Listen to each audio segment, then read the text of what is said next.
Saya nggak akan lagi bawain lagunya Dhani, baik sendiri maupun bersama Dewa untuk jangka waktu yang tidak ditentukan. Belakangan, jagat maya dihebohkan dengan konflik yang menimpa mantan vokalis Dewa 19 Once dengan Ahmad Dhani. Keduanya mempermasalahkan imbalan yang seharusnya diterima oleh pemegang hak cipta karya seni musik atau biasa disebut sebagai royalti. Dhani menuding bahwa pertunjukan Once secara solo di luar Dewa 19, pihak event organizer-nya tidak disiplin dalam membayarkan royalti performing rights. Parahnya, konflik Dhani Once berakhir dengan pelarangan Once membawakan lagu-lagu ciptaan Ahmad Dhani di luar pertunjukannya dengan Dewa 19. Beberapa tahun sebelumnya, kabar tak sedap juga datang dari seorang pencipta lagu legend, Bento, yaitu almarhum Nanil Yakin. Meski lagu yang dibawakan oleh Iwan Fals ini dalam 2 dekade terakhir menjadi lagu paling sering digunakan dalam tampilan pertunjukan maupun pemutaran lagu, namun bukan berarti seorang Nanil Yakin menghabiskan masa tua dengan bergelimang harta. Justru sebaliknya, anak-anak dari Nanil Yakin pernah mengatakan bahwa ayahnya pernah mendapat pembayaran royalti hanya Rp400.000 dalam setahun. Sungguh nilai yang tidak sebanding dengan raksasanya lagu Bento. Namaku Bento, rumah real estate, mobilku banyak, harta berlimpah, orang memanggilku bos ekstra. Kurang sempurnanya sistem dalam pengelolaan royalti di negeri inilah yang membuat nasib para pemilik hak cipta lagu tidak terlalu baik. Berbeda halnya dengan di luar negeri, sistem sudah terbangun dengan baik, sehingga nilai ekonomi dari suatu karya lagu memang dapat memberikan kesejahteraan bagi pemiliknya, bahkan diwariskan sampai dengan anak cucunya.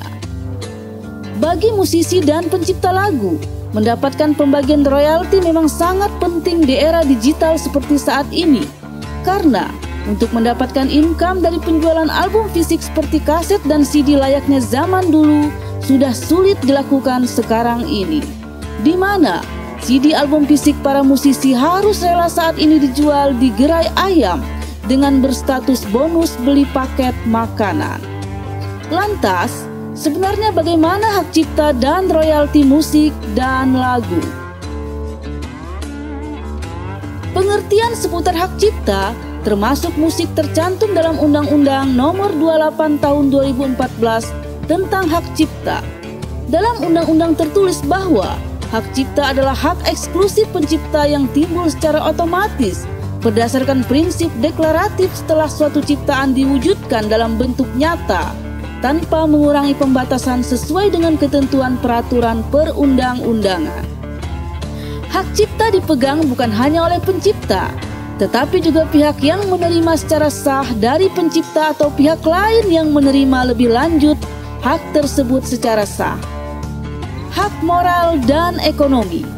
Hak eksklusif tersebut terbagi 2, yaitu hak moral dan ekonomi.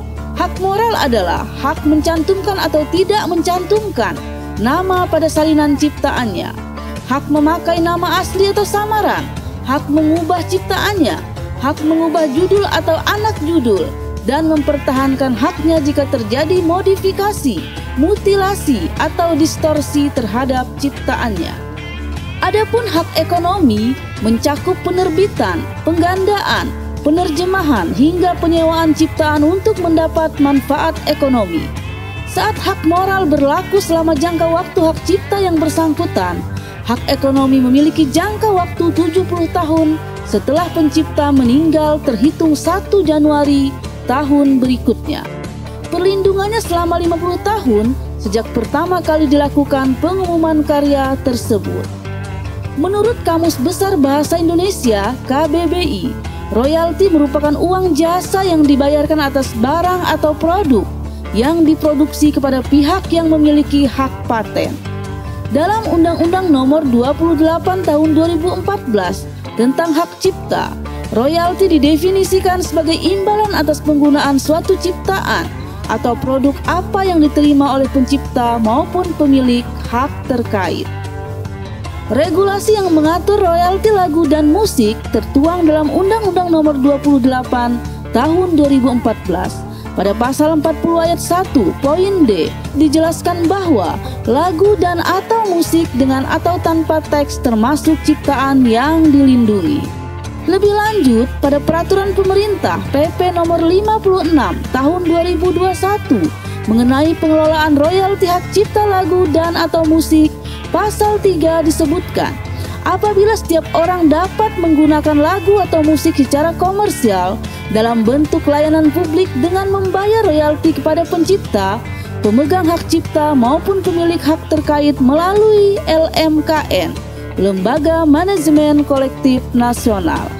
Layanan publik bersifat komersial sebagaimana pasal 3 PP nomor 56 tahun 2021 meliputi bank dan kantor, bioskop, hotel, konser musik, lembaga penyiaran radio, lembaga penyiaran TV, transportasi, pameran, pertokoan, pusat rekreasi, restoran, kafe, diskotik, usaha karaoke, seminar, dan konferensi komersial.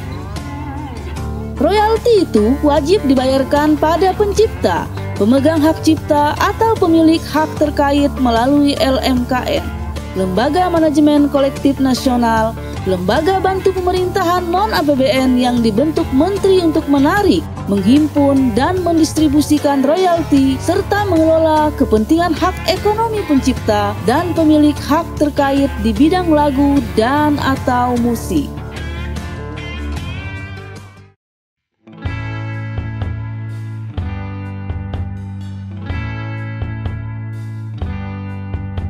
Semoga regulasi berkaitan dengan hak cipta dan royalti di negeri ini semakin membaik sehingga bisa memberikan jaminan masa tua bagi musisi dan pegiat seni di tanah air. Demikian, dan salam sehat musik Indonesia.